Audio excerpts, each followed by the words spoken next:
La vie que je vis maintenant dans la chair, je la vis par la foi du Fils de Dieu qui m'a aimé et qui s'est livré lui-même pour moi. Galates 2:20. Quelle foi! Si seulement cette foi pouvait nous être communiquée, si seulement cette foi pouvait être en nous, dans la puissance du Saint-Esprit. Il y a dans la foi véritable quelque chose qui place le Seigneur en quelque sorte au-dedans de nous-mêmes et nous-mêmes en lui.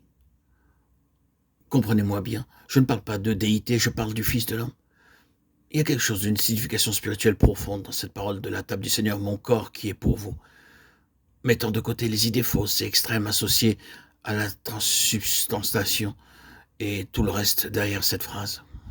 Il reste quelque chose que cette dispensation doit reconnaître jusqu'à ce qu'il revienne. Il y a derrière cela ce principe, l'appropriation du Seigneur Jésus, celle de la foi, qui rend ce qu'il est réel en nous. Nous sommes rachetés par la foi en lui, nous sommes reconstitués par la foi en lui, nous sommes rendus parfaits par la foi en lui, nous sommes glorifiés par la foi en lui. Mais cela n'est pas simplement objectif, c'est une question de prise de position sur laquelle tout ce qui est vrai de lui est vrai de lui pour nous. Combien il est impossible d'expliquer cela. Mais vous et moi devons apprendre ce que signifie réellement prendre notre position dans la foi sur le terrain de ce qu'est Jésus-Christ. Car il se produit alors quelque chose. Nos difficultés naissent du fait que nous nous maintenons sur le terrain de ce que nous sommes, ou sur des apparences, ou des arguments, quelque chose d'objectif, au lieu de prendre notre position sur le terrain du Fils de Dieu incarné, non seulement pour accomplir ma rédemption, mais pour être lui-même ma rédemption. Et par la foi en lui, il y a rédemption. Il est venu pour être ma reconstitution, et par la foi en lui, par l'action du Saint-Esprit, quelque chose se produit, et je suis reconstitué. Il est venu pour être ma perfection, et par la foi en lui, le Saint-Esprit se charge de l'œuvre de mon perfectionnement. Il est venu pour être ma glorification, et la foi donne au Saint-Esprit son terrain nécessaire, essentiel, indispensable pour nous amener également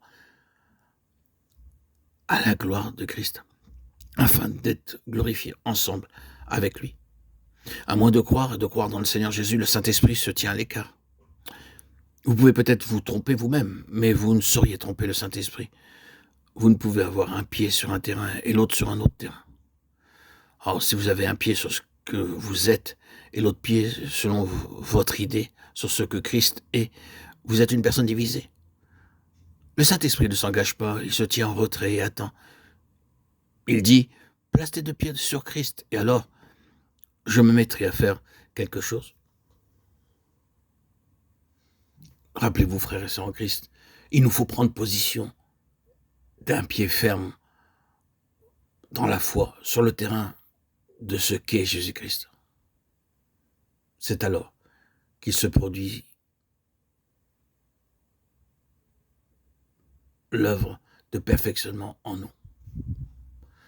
Le Saint-Esprit agit avec force et puissance.